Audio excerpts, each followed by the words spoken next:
a change for once in my life. It's gonna feel real good, gonna make a difference, gonna make it right. As I turn up the corner on my favorite winter coat, this wind is blowing my mind. I see the kids in the street without enough to eat. Who am I to be blind, pretending not to see the need? A summer's disregard, a broken bottle tart, and a rust I'll see. They follow each other on the wind, you see, 'cause they got no place to be. That's why I'm starting with me. I'm starting with a man in the mirror. I'm asking him to change his ways, and no message could have been any clearer. If you wanna make the world a better place, take a look at yourself and then make that, yeah. I'm starting with the man in the mirror, yeah. I'm asking him to change his ways, and no message could have been any clearer. If you wanna make the world a better place, take a look at yourself and then make that change. Make that change, ooh. Better make that change. Make that change. Ooh, I'm starting with the man in the mirror. I'm asking him to change his ways, and no message could have been any clearer. If you wanna make the world a better place, take a look at yourself and then make that change. Na na na na na na na. Oh, oh yeah. Na na na na na na na na.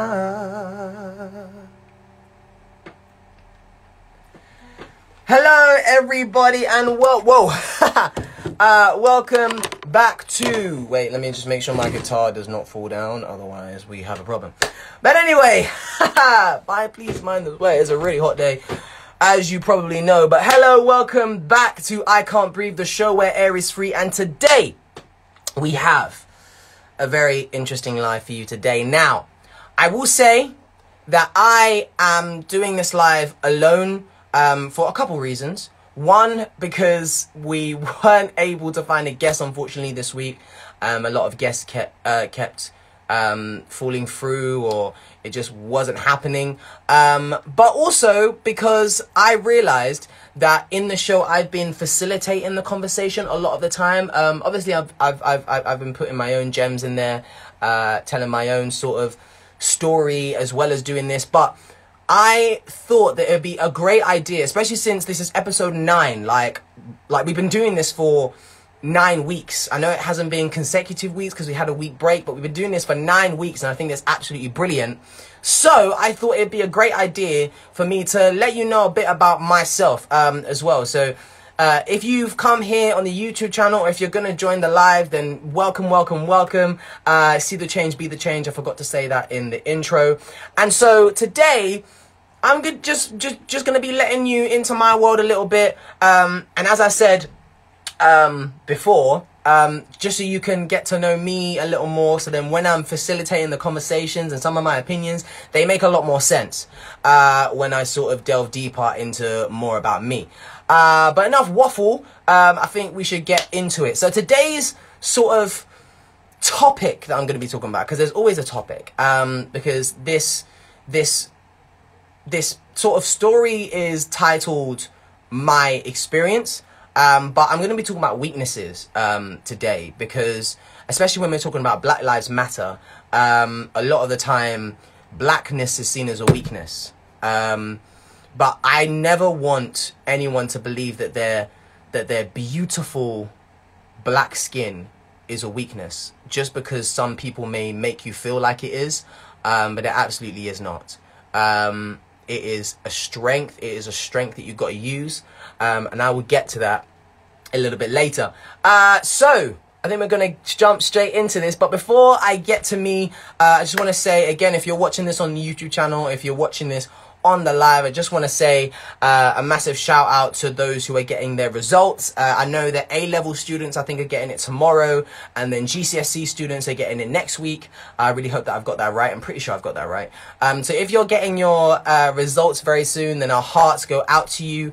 As young and talented, we're not a theatre school that discourages school. I know that Suzanne is not a person who discourages school. In fact, Suzanne is one of the people who encouraged me to pursue A-levels and you know, to have academics behind me. So young talented, even though we are very supportive of creative, the creative path, especially when it comes to music or dance or drama, any real form of expression, we do not discourage education. So we really have our heart out to everyone who's getting their results out, especially in this time, because you're getting your results based off of your mock results as well as other stuff. I know it can be kind of stressful, especially in this time, but you know, our hearts go out to you. We're here to support you. So yeah. So let's get into this. So as I said, I'm going to be talking about weaknesses mainly today. But first of all, I just want to talk to you about how I got into acting, because I get this question so much. How did you get into acting? And when people say to me, how did they get into acting? Or for me to tell them how to get into acting, it's kind of difficult for me to answer, because how it happened for me, I was just blessed. Like, I'm gonna be real. I was just blessed to be in the right place at the right time. So one of my mum's friends ran this sort of little drama club in Leytonstone, because I used to live in Leytonstone. Big up everyone who's from Leytonstone. That's the home ends. I mean, obviously I'm in Stratford now, but Leytonstone will always be home in here, even though the flat might not be home in here. But yeah, so born in Leytonstone and raised in Leytonstone, and then my mum's friend, when I'm about 10 years old, about to turn 11, my mum's friend is running this sort of club on this street. It's not very big. I didn't want to go at all. I knew it was an acting class. I knew I liked acting, but I really didn't want to go. And so I was like to my mum, like, don't really want to go, but you know how it is, you know how difficult it is to say no to your parents. And mum kept asking me, and she was asking my sister as well to go, my older sister. So we finally said yes. We were like, yeah, okay, let's go. So we went to this club. It was really, really good. I mean, I remember us doing these weird tasks, like one of our sort of acting sessions.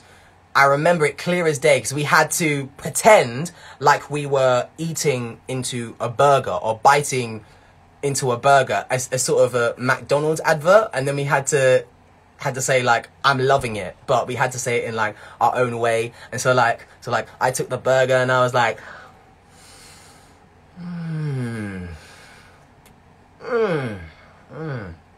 loving it. And everyone had their own little spin on it. It was really, really cool. But then there was a lady there who I'd never seen before, but I met her for the first time there. Her name is Suzanne McLean. If you know this page, then you know Suzanne very, very well. And so I met Suzanne there, and Suzanne was brilliant. Loved the McDonald's thing that she got us to do, and other different acting workshops. They were really, really sick. And then at the end, Suzanne handed me and my older sister a little sort of slip, or like a little card, that basically invited us to come check out her theatre school. And again, I didn't really think much of it, you know, because like, you know, when you're walking down the street and someone gives you a flyer and you look at it and throw it in the bin. That's what I initially thought of it. I'm so sorry, Suzanne, if you're watching this, but that's what I initially thought of it. But like, luckily I didn't throw it in the bin, but I gave it to my mum. And mum was like, okay, yeah, like, you're going. And I was like, oh, I mean, all right. So in September, I turned 11.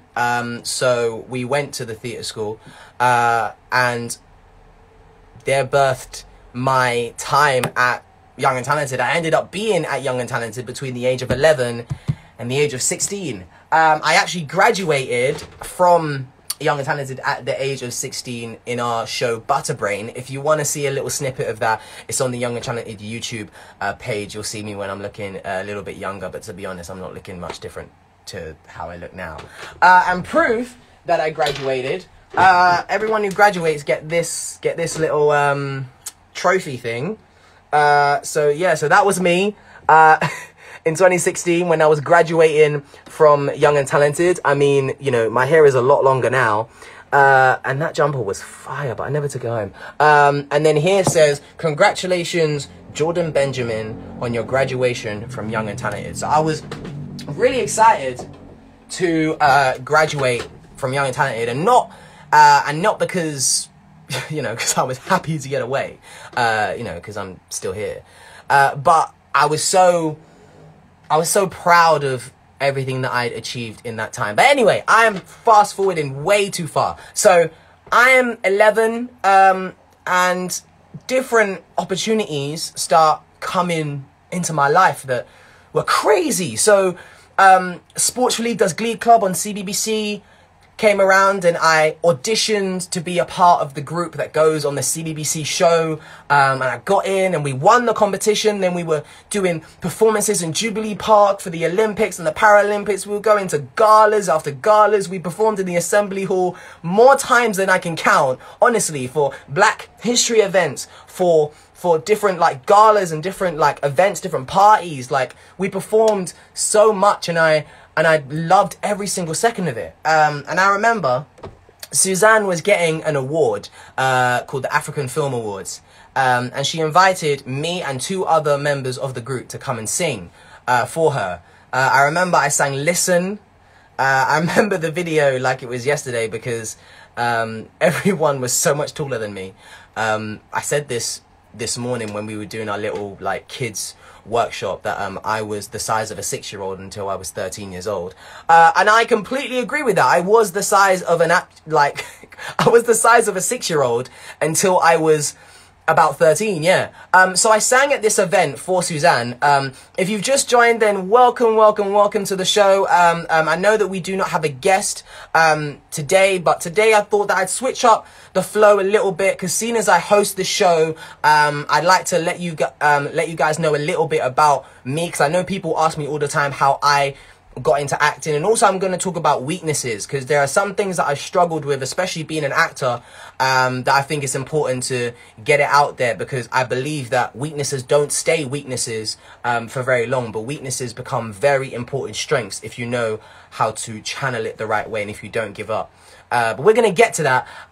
So I've talked about how I have come up from just going to a little club in Leytonstone to then meeting Suzanne there out of the blue, to then being invited to her theatre school, to then auditioning to be a group that went on TV and went on a TV competition, won the competition, and then went on to perform here and there, and then I went to perform for her at her African Film Awards. And I absolutely loved it. We sang Listen. I was so much shorter than everybody else, and an agency saw the video, and wanted me to come in for an audition. I didn't know what to think of it, because at the time, if I'm honest, I didn't know what an agency was. When I heard the word agency, all I could think of was, you know, secret agent, like agency. That's all I could think of. I didn't think it meant an acting agency. And at this time, because I was only like 11, 12, all I know is that I love acting. That's all I know. I don't necessarily know how to get into it. I didn't even know how to start. All I knew was that I really, really loved acting, and that's what I wanted to do. But I went to this agency audition and I loved it. And then I left, you know, and I was kind of thinking, do I have an agent now? Do I have an... I'm actually not sure. But then I got the email confirmation and did the photo shoot, and it was official that I had an agent. So, yeah, like, I don't know how this all happened, because my life took a ridiculous turn in the space of a year and a bit. Like, from a year and a bit, I've gone from just being a person in school to then having been on a TV competition, performing at loads of different events, and I now have an acting agent at the age of 12. I just didn't understand how I got there. But I got there because I was really, really blessed, and I'm forever thankful to Suzanne and to everyone around me and especially to my mum for forcing me to go to the club, because I wasn't going to go to the club, you lot. Like, I tell you what, like, that summer, I just wanted to go out with my mates. I wanted to play football. I wanted to just be a kid. Like, I'm 10 years old. I want to go out with my friends. I want to go to parties. I don't want to go to no acting class. But I went. And I'm so glad that I did. Of course I'm glad that I did, because I wouldn't be here right now in this position if I hadn't. And so we then move on a little bit until, like, I go to a few auditions. I remember the first time that I got, not, like, I wouldn't say rejected, but I remember the first time that I got, like, turned down from an audition.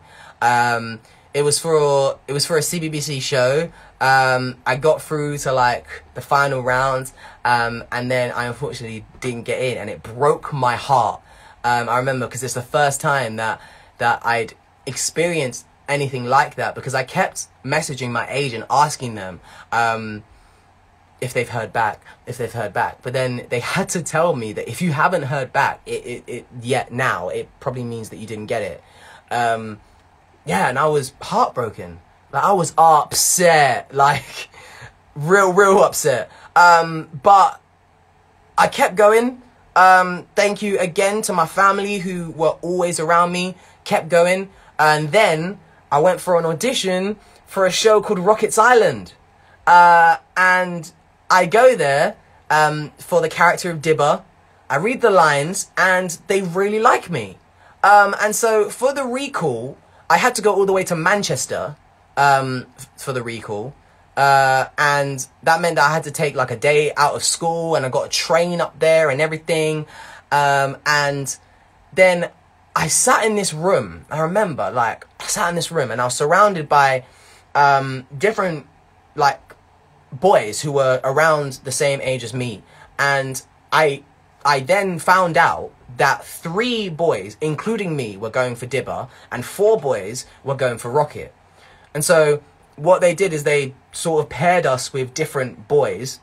But I remember the feeling where, because, like, I met Joe, or the guy who played Rocket. I met him at that audition. And I did the audition with him, bearing in mind that I did it with other Rockets as well. And I was like, he's going to get the part. He's going to get the part. But I had no idea about me, because I didn't know how the other Dibbers went. But fast forward, I got the part, and yeah, and everything sort of went on from there. So, you see what I'm saying? It literally started from, like, a little club in Leytonstone to then me having my first acting job, flying out to the Isle of Man for the pilot, then flying to Wales and going on Blue Peter and being in the CBBC office, and then having all these other opportunities as well. Also overdubbing one of the singing voices in another CBBC show. It was fantastic.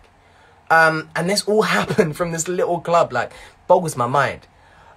So that's a little bit about me, because I get that question a lot, how I got into acting. So if you ever wanted an answer, then there it is. But as I said, like, today I'm mainly talking about weaknesses, and I have gone through a lot of weaknesses, which I didn't realize turned into a very major strength for me. But now, as I've sort of matured and got older, I realized that these weaknesses are my strength, and I don't need to be ashamed of these weaknesses anymore. So there's one weakness that I went through is being small. I was like, as I said, like I joke and I say I was the size of a 6-year-old until I was 13, but I was worryingly small. I was so small that I used to go to the hospital. I used to go to North Middlesex around like every month because they were actually worried about my size, about me not growing. And it was kind of embarrassing. You know, you used to get picked on, of course, because I was small. But, you know, it's not necessarily something that that I'm like still sort of affected by is the picking on, but it's that at the time when I was small, I just couldn't see anything right with it. Couldn't see anything good about it. About being small, because it was like, what are the advantages? But I now go to Rockets Island and I am considerably older than the other people going for the role. And I do believe to this day that one of the reasons why I got the role is one, yeah, because of the talent, but also because I was quite mature, because I was slightly older. I mean, I was more mature. I'm not saying that I was mature because I'm still like a 12-year-old, but I was more mature than the others. So me looking younger or being small actually helped a lot. And so that's when like something like that, like a weakness that I thought would hold me back and was the reason why I would not be successful, what could have been the reason why, or one of the reasons why I got the part. You know, and looking younger for an actor or being small for an actor is a goldmine, because with acting, children can only work certain hours.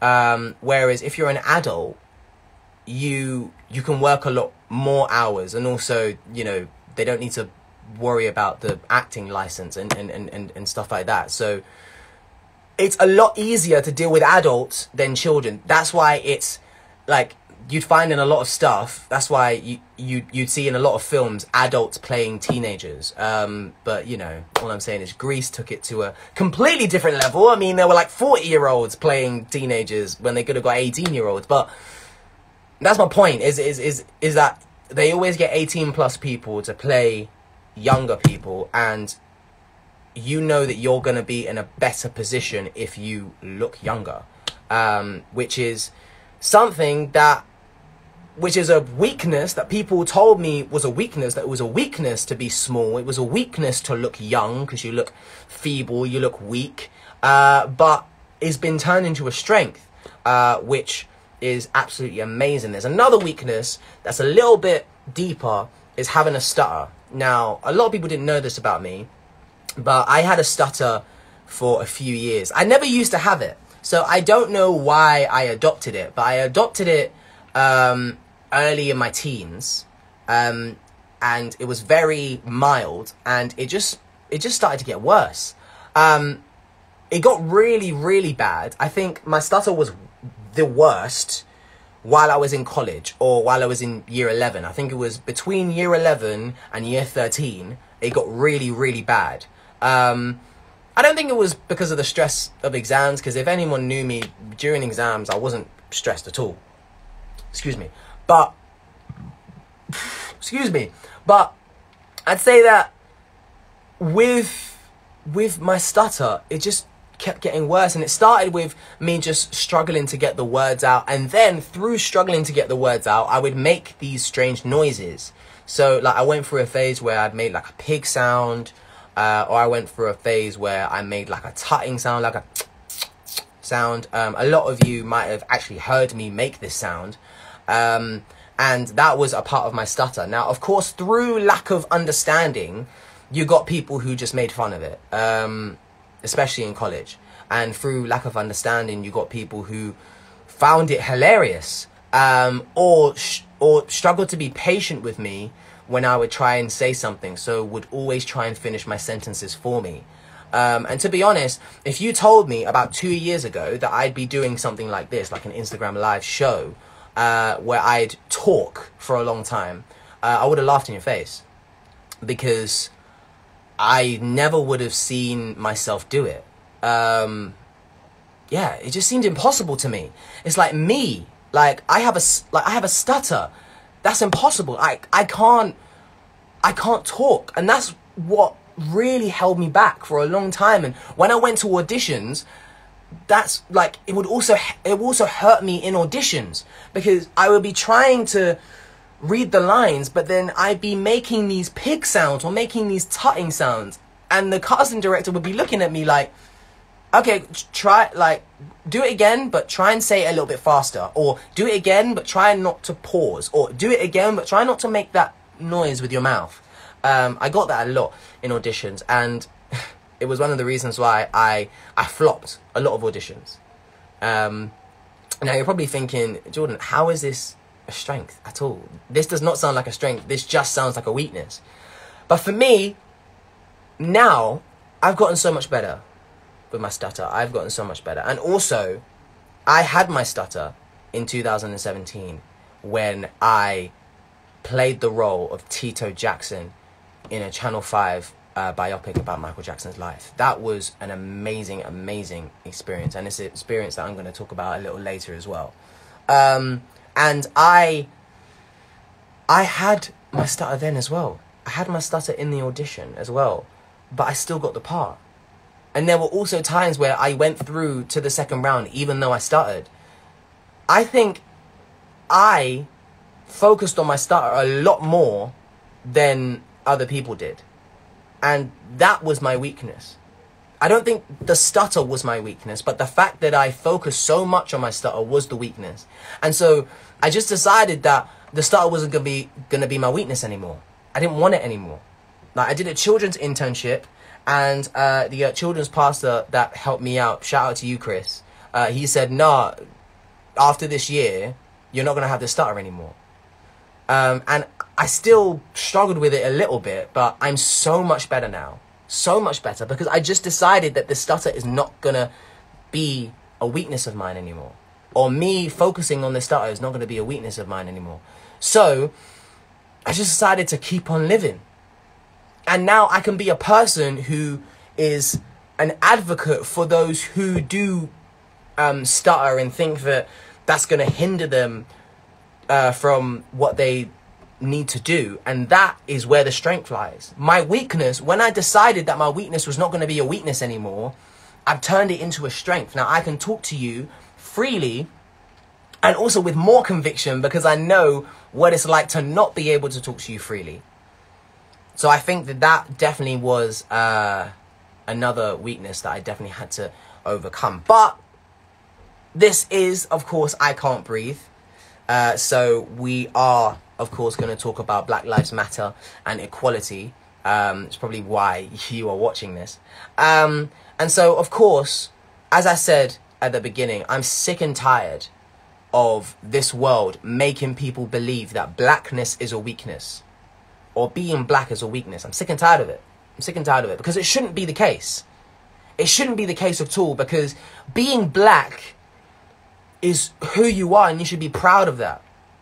You shouldn't be led to believe that now you've been born with a disadvantage. You've been born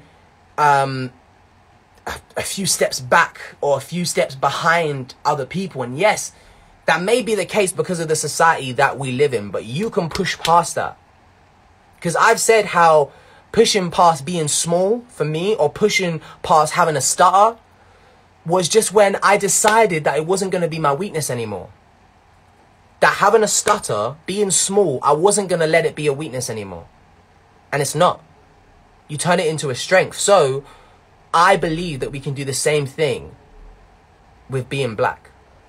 With being black, even though the world and society might, the people might say, but it is a weakness. The statistics might say, but it is a weakness. But it's your job as an individual black person, to say, no, this is not going to be my weakness anymore. I'm not going to let this run my life. I'm not going to let this be a weakness of mine. And I think that is so important. But being black, especially as an actor, it comes with its stigmas. It comes with its disadvantages. I know last week, Reese came on the show, or he didn't come on the show, but he was sort of one of the people in the chat, and he was talking about this, that in the acting industry there's so much discrimination, it's disgusting, and it's not even just in front of the stage, but it's also behind the scenes, like who's directing it, who's producing it, who's writing it, who's getting the credit for writing it, who really wrote it. Like, it's mad. So being an actor and being black, yeah, it does come with its struggles, because I mean, I have written down here, it limits the amount of protagonist roles that I would go for.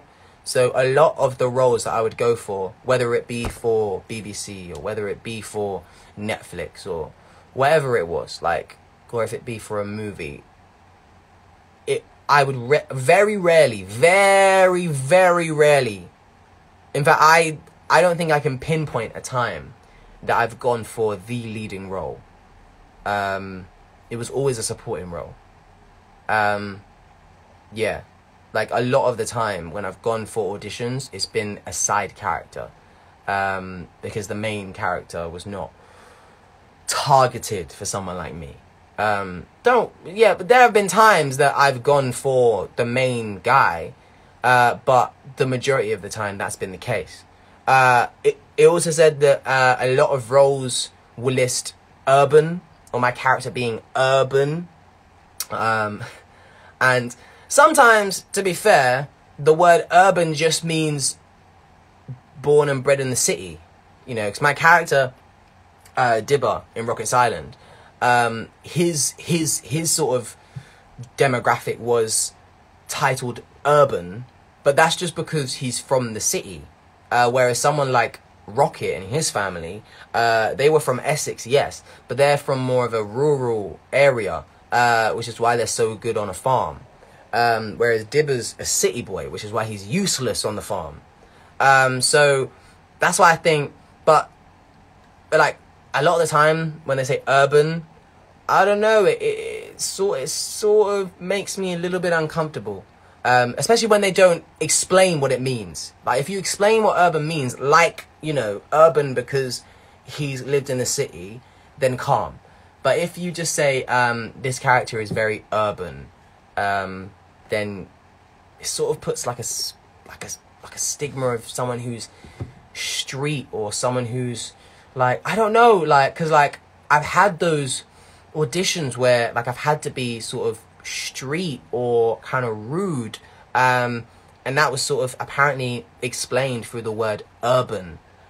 So there's also that, and also, and this is a big one, mainly roles for comedy value. Now, I had this conversation with Sean, when Sean came on the show. I asked her this question. Only counting fiction films, so not films based on true stories. Only counting fiction films, how many films can you think of that stars a black person? Like, the black person is the protagonist, is the main character. And it's not a comedy, and it's not about drugs or gang use or gang culture. Like, there's very little. Apart from Black Panther, I ain't got a Scooby-Doo. You know, because there are other TV shows like Luther and stuff like that, but it's very rare. I can name so many on the other side of that argument. So many. So that's what I'm saying. Like, me as a black actor, I've got a lot of roles that meant that I am the comedic value. Like, I am the comedy value. Now, don't get me wrong, yeah? I ain't got a problem with playing a funny guy, okay? Because I like it. Because when I watch it back, like, especially when I watch back Rocket's Island, it was a nice feeling when I would see myself and laugh at myself, even though I knew what I was about to do. It was funny. Like, I like telling jokes. Like, I like being someone who's funny. Like, it's cool. Like, making people smile and being known as that funny character is nice. But it's not nice when that's all you get. I mean, don't get me wrong, that's not what I always get. It's not what I always get, and it's not what I always done. But a lot of the time, that's what I've got.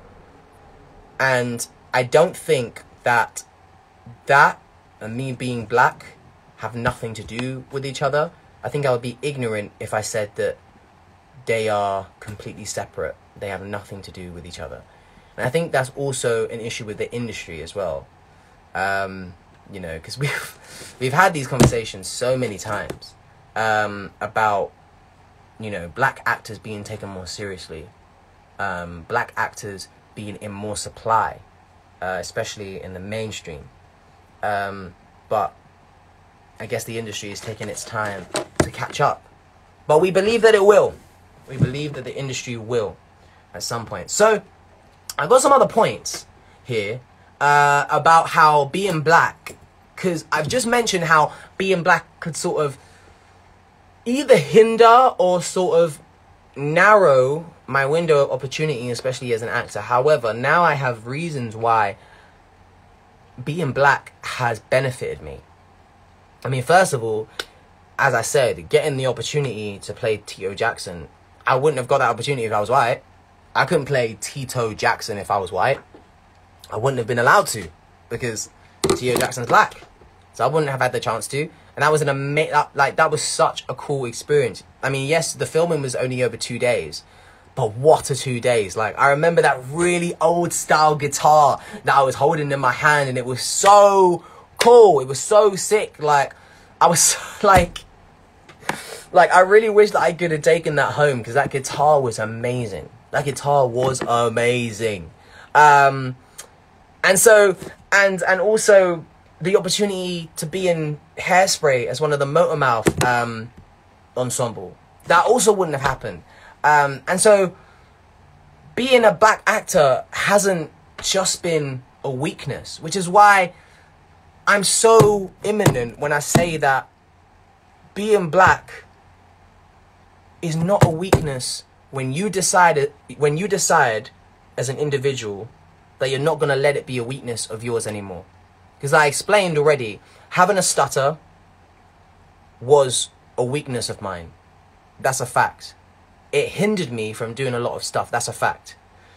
Being short was also, or I believed that it was a weakness of mine. But both of those things turned into a strength when I decided that they weren't going to be a weakness of mine anymore. That I wasn't going to let them be a weakness of mine anymore.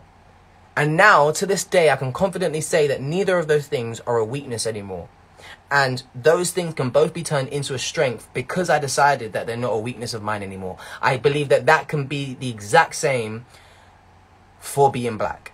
Even though society will tell you that you can't, that it's not possible. Because the numbers say that statistically, you're less likely to get so-and-so job. Statistically, you are more likely to be stopped and searched, or you're more likely to be a part of the criminal system because of statistics. But if you as an individual say today that you are not going to let the fact that you're black be a weakness for you, and that you're going to use it as a strength, you're going to be a pillar for other black people, for other black actors, for other black engineers, for other black fashion designers, for other black script writers, for other black playwrights, for other black influencers, whatever you are, I believe that the day that you say and you believe with your entire heart, I'm sorry that, no, you know what, I'm not even sorry that I'm getting so passionate about this, but it's so important to me that I believe that the day that you decide that being black is not going to be a weakness of mine anymore is the day that it becomes your strength, and is the day that you can become to live a life where other people can see and be inspired by you and say, hey, like, this person told me that I can't do this, but I see this person doing it. I see this person doing it. I see this person do it. I see this person doing it. And they're doing it because they decided that it's not going to be a weakness anymore. They're tired of being told that they can't do it, so they're just going to do it. So, yeah. I don't have much else much other content, so I'm gonna wrap up very, very soon. My final remarks here in my notes is, your weakness can easily be your strength. Don't let it only be a weakness. I've gone from today explaining how I got into acting from that little Leytonstone club, and then meeting Suzanne, not knowing that I was gonna meet Suzanne, then being invited to the theatre school, and then going to be a part of Sports Leaders Glee Club, doing different like opportunities, getting an agent, and of course I'm gonna have struggles along the way. Of course, everyone's gonna have struggles along the way, and we realize that in a lot of industries, the biggest struggle for black people is that. But let's just not let it be a weakness anymore, man. Because if we not let it be a weakness, then I really believe that the acting industry and other industries are gonna catch up. They're gonna catch up. They'll catch up. Cool. So guys, this has been a very cool episode. I really think that I've been able to express myself in a very real way, in a way that I don't think that I have done before, especially on these lives, which is why I thought that it was important to do this show, so that in the future, when I make points or do different shows with different guests, then it makes more sense what I'm saying, because you know the context behind it. So thank you everyone who has come and gone but joined this live. Thank you everyone who's watched on YouTube. This has been me, Jordan Benjamin, and this has been Young and Talented. Make sure you subscribe to the channel and follow the Young and Talented YouTube, or the Young and Talented Instagram as well, because we're going to be doing these lives every single week. This has been I Can't Breathe, the show where air is free. We're gonna have a guest next week, I can assure you of that, and it's gonna be a great show, so make sure that you stay tuned. So yeah, take care, have a good day, peace.